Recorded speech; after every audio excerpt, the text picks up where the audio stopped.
চট্টগ্রামের এখান থেকে জিসি মোড় যাওয়ার পথে চোখে পড়ে ফয়েজ লেকের প্রধান গেট। চক্ষু হাসপাতালের পরে অবস্থান এই দৃষ্টিনন্দন প্রবেশদ্বারের।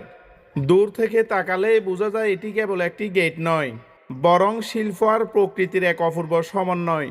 গেটটি সাজানো হয়েছে বিশাল বৃক্ষের আকারে তৈরি নকশা দিয়ে, যার ভেতর লুকিয়ে আছে রঙের ছোঁয়া আর ভাস্কর্যের নিপুণতা। চারপাশে সবুজ গাছপালা, রিকশার সারি আর দর্শনার্থীদের ভিড়ে জায়গাটি সবসময় থাকে প্রাণবন্ত। মনে হয় এই গেট পেরুলে শুরু হয় আনন্দ আর বিনোদনের নতুন জগৎ। দিনের যে কোনো সময় এই গেটের সামনে দাঁড়ালে চোখে পড়ে পর্যটকদের কোলাহল আর ছবি তোলার উচ্ছ্বাস। পরিবার, বন্ধু কিংবা প্রিয়জন, সবার কাছে এই গেটের ফয়েজ লেক ভ্রমণের প্রথম স্মৃতি হয়ে থাকে। বর্তমানে ফয়েজ লেকে প্রবেশ ফি ৩০০ টাকা, তবে বিশেষ অফারে দুপুর ১টার আগে প্রবেশ করলে টিকিট পাওয়া যায় ২০০ টাকায়। আর পাশেই রয়েছে চট্টগ্রাম চিড়িয়াখানা, যার প্রবেশ ফি ৭০ টাকা।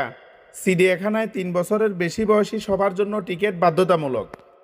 প্রিয় দর্শক, এ বিষয়ে কোনো ধরনের প্রশ্ন থাকলে কমেন্টে জানাতে পারেন।